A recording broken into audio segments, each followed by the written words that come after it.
speculation is flaring up once again as online chatter hints that long-buried controversies connected to Jay-Z could be resurfacing. Fueling the noise, Gene Deal has been amplifying these claims, implying that Jay-Z may soon find himself caught in a fresh cycle of public scrutiny. Although nothing has been verified, the steady rise in whispers has led to talk that even Beyoncé may be maintaining some distance amid the uncertainty. At the same time, insiders suggest Diddy is quietly withdrawn, reportedly feeling let down by what he viewed as a lack of support from Jay-Z during his own period of intense backlash. Used to hate Jay-Z. He hated Jay-Z enough when he was trying to get Ja Rule to go at Jay-Z. This is back in the early 2000s. Did Diddy always say negative things about Jay around you? The time he was trying to get Ja Rule to go at Jay, yeah, he was. They worked it out. Was there a reason behind it? I couldn't tell you the reason behind it. It was probably because Big had died. I don't know what it was, man. I don't know why he wanted Ja Rule to go at Jay. I guess if he kept them beefing or kept them into some bullshit, he could rise up in between both of them. Observers in the commentary space have long argued that Jay-Z is no stranger to intense scrutiny, but they suggest the latest wave of chatter places him reacting to events rather than steering them.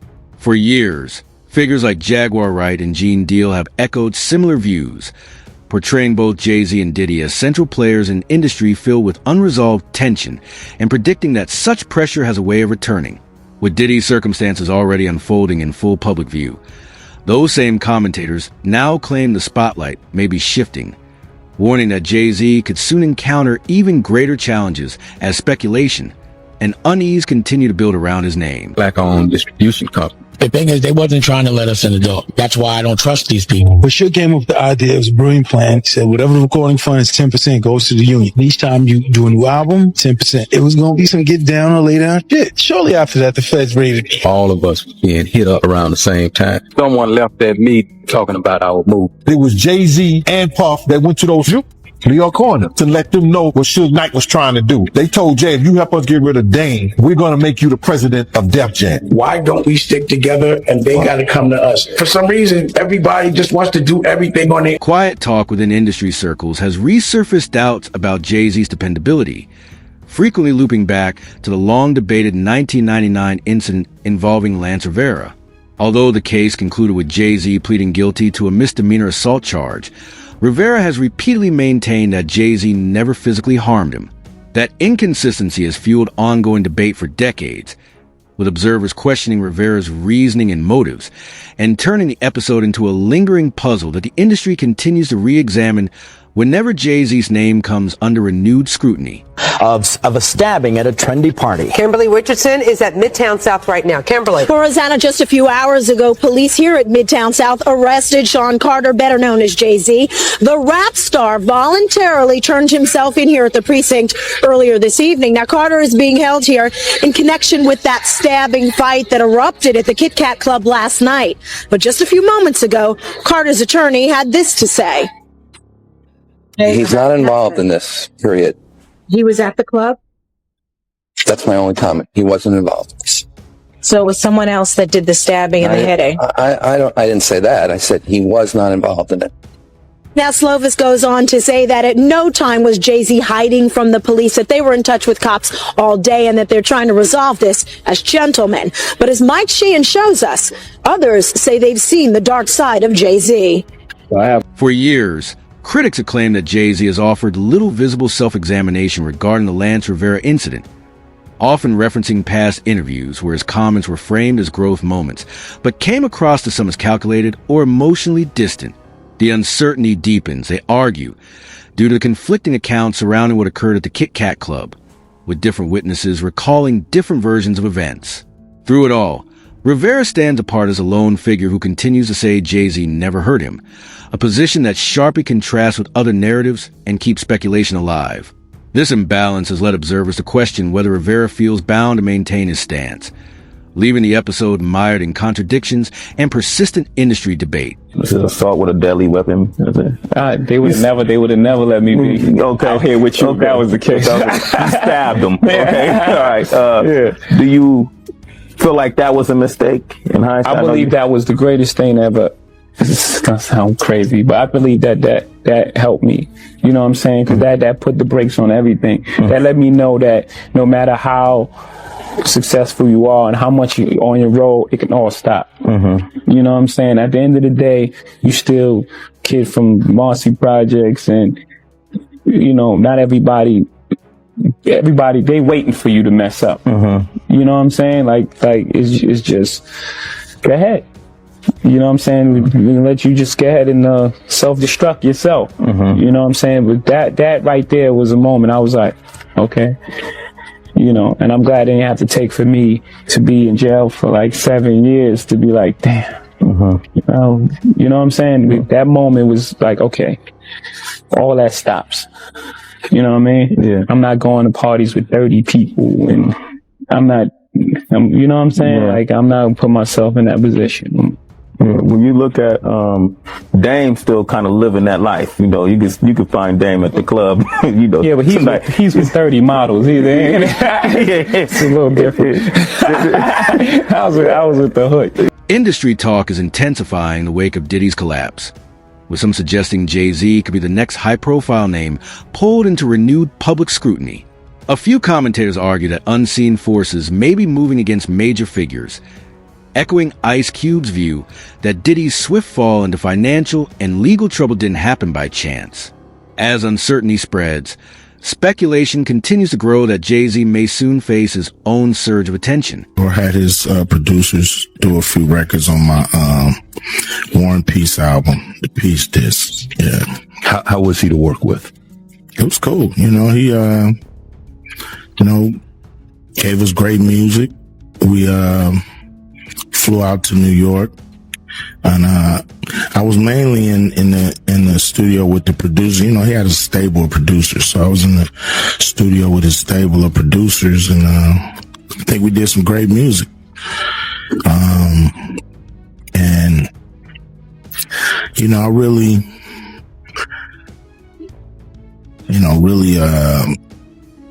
kind of, you know, lost contact with him and really stopped, you know, dealing with Puffy around 94. Oh, yeah. Any specific reason? Yeah, I mean, you know, they was doing their thing, I was doing mine. And, you know, I'm not the partying type. You know what I mean? I ain't never been to a Diddy party. I ain't never really wanted to go, but I don't go to a lot of people. Some voices in hip-hop commentary argue that Jay-Z's hardened persona doesn't always match the behind-the-scenes stories tied to the East Coast, West Coast era. Long-running accounts claim he remained in his Las Vegas hotel room during a tense moment involving Tupac, with Gene Deal recalling that the situation only cooled after Suge Knight urged Tupac to let the night play out so Jay-Z could perform. These stories have lingered for decades, continuing to shape debates about how Jay-Z handled pressure during one of rap's most volatile chapters. Because of Pac. All right, what happened is that I guess Pac had got whiffed that Jay-Z was in town. Well, you know he gonna do a show because Jay-Z, he doing a show. But you gotta realize Jay-Z had became an enemy of Pac because I think he had said was gonna do a song with Big or whatever like that, the whole 9 yards. So Jay is now Pac's enemy too. So Chaz Williams, who was over Black Hands. Black Hands was one of the labels who did that Black Gangster had every artist in New York on. And Chaz, who is now getting into the music business, has become a music executive. And he was once a former gangster who was on American Gangster BET because they had him down for robbing 161 banks. That's what they put in their program and everything. But Chaz was a gangster in New York City that became a music executive. So he gets a phone call saying that Jay is not going to come out the room because Tupac threatened him. So he's not going to do his show. Can he make some phone calls, you understand, to get Pac off the bullshit? So I think he may have talked to Big D, and Big D and Eric B called Suge, and Suge was laughing, saying that wasn't him. because they tried to make it seem like it was Suge that was doing it, but it was Pac. So I guess Suge called Pac. Pac let him go ahead and do his show and everything like that. But Jay was scared to come out his room. So that story was really true about Jay-Z being afraid to come out his hotel room. Some industry commentators pointed Gene Deal's past joking remarks about wanting to knock Jay-Z's head off as evidence that his fearsome reputation may be overstated. They argue that if Jay-Z were truly as intimidating as the legend suggests, figures like Deal wouldn't speak so casually about him. These anecdotes continue to fuel debate over the gap between Jay-Z's public image and a larger-than-life mythology built around his name. From my block named Laura, and he had brought like 6 people to the club with him, and he was only to get 3 people in. I was running the door at Daddy-O's from Industry Entertainment. They just told me Jay-Z only get 3 people in. So I'm at the door. I said, yo, Jay, you good? And 3 of your other guys, but the other 3 got to pay. So then he said, Laura, handle him. And at that time, the type of dude I was, you couldn't tell no woman to handle me when I'm talking to you as a man. I said, who you talking to like that? You telling her to handle me? And then me and him, you know, he didn't say nothing. He just turned to the side. And if he'd have turned back around, he'd have got his head knocked off. But Laura told me, yo, Gene, please, Gene, you gonna make me lose my job. You know what I'm saying? And because one, she was beautiful, 2, she from our block, I wasn't gonna do that to her. So I gathered. Some commentators have long claimed that Diddy and Jay-Z operated within overlapping circles, with street talk and industry stories suggesting close ties. Accounts Gene Deal says he heard directly. They argue that while Diddy ultimately faced heavy public scrutiny, Jay-Z remained protected by quiet backing and industry silence. With Deal now speaking more openly, these voices believe long-hidden details may be emerging, raising speculation that Jay-Z's empire could soon face the same level of examination as others before him. Of Jay talking to underage girls. It was a girl from my block that was 16, 17 years old that Jay was talking to. If she was 17. So there's plenty of stories out there that they might flood the market of Jay talking to underage girls. I heard this kid that is claiming to be his son. His mother was 15 when she conceived him and had him at 16. And Jay refused to do a blood test or anything like that. From your point of view, because I know you heard the statement that, you know, Jay lawyer came out with about how he wasn't really friends with Diddy. From your point of view, was they really friends or no? How close was Diddy and Jay-Z? They was close enough that they wasn't playing basketball. They wasn't playing baseball. They wasn't playing football. And they wasn't playing hockey or soccer for Diddy to come on stage, pat him on his ass, and then make the statement to people in the world that can't nobody call me Sean but Jay-Z. Now, I don't know what kind of statement, and I can't say, I wish I could say half a homo, but I know I can't say it. But I don't know what kind of half a homo that is. And you trying to say that you're not close to somebody. You coming on stage, patting them on their ass, and then you making a broad statement to the public, can't nobody call me Sean but Sean Carter. And I heard Jay-Z said the same thing about them. But they were so close that they had matching white girls together. Because when they used to see each other, they used to say, yo, how your skinny white girl doing? He'd be like, yo, how your skinny white... Commentary circles are picking up on growing talk that Jay-Z may be feeling pressure in certain spaces, as similar rumors continue to swirl about mounting tension around Diddy behind closed doors. Recent online stories suggest Diddy faced escalating hostility that was quietly contained before boiling over. Now, some speculate that the same forces linked to those challenges could also be turning their focus toward Jay-Z, adding to the unease rippling through the industry. See Brooklyn jail, somebody came and put a knife, pressed it to his throat. Now, as I keep digging into the story, they're saying, yes, a correctional officer or a police officer was the one who came and basically helped him out and quote unquote saved him. Yes. And so, obviously Diddy's lawyers are trying to use this as a way to just get him even moved to a different location. But right now, everything is kind of staying as is. Yeah, his safety being an issue when he's supposed to be, I think in some sort of protected environment. Remember MDC? Isn't that where the Epstein situation happened? Some voices in the commentary space argue that the balance has shifted for Diddy, suggesting he's now under the same kind of pressure he once managed from the top. Insiders describe a dramatic reversal, with heightened scrutiny and tension forcing him into a defensive stance, adding another twist to his unfolding saga. I was going to say, Diddy's team is saying no, he's not going to be safe because in court, we found out that there was an attempt on Diddy's life, that there was a man that attempted to shank him, but they stopped it, the correctional officers. And they say Diddy didn't even want people to know that he didn't want to make it a big deal. But of course, they're having that conversation about will he be safe because of who he is and how high profile this case is. Right. They're also having a conversation. Mark Geragos is a high profile attorney, a friend of Diddy's, but also the dad of Teenie Geragos, who led Diddy's defense about Diddy potentially being raped in court. And we can, and just attacks on his life because they say that people look at him as like a trophy or a prize and to do something to him. Well, what if other inmates hear all of the stuff that we've been hearing in the news all of these weeks and they scared of Diddy? That's not how they presented it. I don't. That's crazy to say Diddy's a trophy. Like he's looking. Industry voices, including Gene Deal, are fueling speculation that Diddy is confronting major behind-the-scenes pressures, with insiders like Chuchi Finney hinting at struggles the public rarely witnesses. Rumors about tense moments during his confinement suggest a pattern of escalating challenges, keeping observers and the industry alike on edge. Would be sexually assaulted, violently assaulted.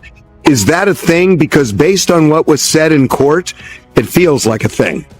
Yeah, it clearly is a thing. I mean, they're already, and he did not want to make a big deal of it. They already tried to shank him once at the MDC, and that was thwarted. And it happens in prison. I mean, you and I could tick off how many times we are aware of somebody getting seriously injured or killed in prison. And so they're going to have to keep him somewhere that they can keep an eye on him. It would have obviously been better if he had gotten less time and had been at a camp. But he's going to be in a facility where somebody's going to have to, from the BOP, and I think they're well equipped to do it if they can, to keep an eye on him because he is a target. So let's say he is sent to a minimum security prison. Is he out of the woods when it comes to that kind of assault? If you're going, you and I talked about Ghislaine Maxwell, who went from the one place in Florida, which was a higher level, not a camp. And she was transferred after she did the interview with the couple-day interview. She was transferred to a... Commentators note that Jay-Z may lack the protective networks Diddy once had, relying mainly on influential industry allies. They warn that if that support wanes, Jay-Z could face exposure and scrutiny like never before, adding fresh uncertainty to the growing storm surrounding him. Never hear about this, and nobody ever said anything about this, and I want to know if it's in the prison records. They said one of the guards stopped a dude from shanking Diddy. Now, I'm like, if he was doing all this positive in jail, and they was talking about he was, all the inmates loved him, and they was employing him and doing standing ovation. I wonder what inmate was trying to shake him. Was that one of the Tupac? Was that one of the Tupac fans, or that was one of the Biggie fans? Because they said that the guard. They said that in court. One of the lawyers, one of the guards, stopped one of the individuals that was trying to shank him, bro. And that was crazy. Nobody. I never. That didn't leak. Everything leaks from prison, but that didn't leak. Nobody wrote home and said, yo, dudes is in here trying to stab Diddy up. But the lawyers mentioned that today. I want to see if they're going to investigate that right there.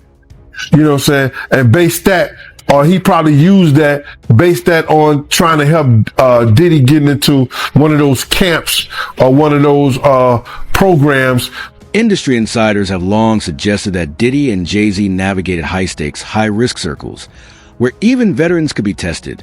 Michael Francisi has noted that the weight of their reputations alone created constant pressure.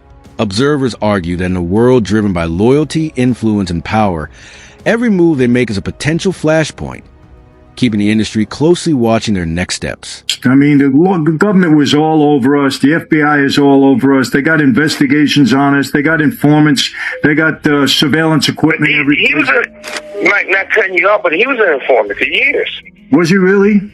Yeah. That's why when people was like, oh, he's going to run, he's not.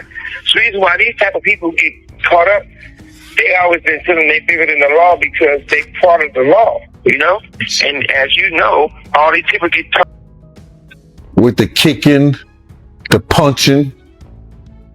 They saw what they did to Cassie. They know did nobody in America like that. So now these people are represented by a brand, whether it's some about the music, clothing, movies. They're not going to come out and speak on nothing that has anything to do with them. And they praying that they not on the tape doing crazy stuff, being oiled up in the whole 9 yards. They praying. So until the feds say, hey, yo, listen here. We got you on, hey, buddy, we got you on this tape. And girl looked like she was pretty young. We're not going to show it, but we need you to come and testify against Brother Love, P. Diddy, Puff Daddy, you know, Sean Combs. That's when they're going to start talking. And they're not going to be talking in his favor. When the feds come to them. Rumors are heating up that Diddy is under growing pressure behind the scenes, while whispers hint that Beyoncé may be keeping her distance. Even Jay-Z's usual allies are reportedly watching closely. Gene Deal points out that the landscape around him is changing, with some insiders suggesting his influence could soon face unprecedented tests.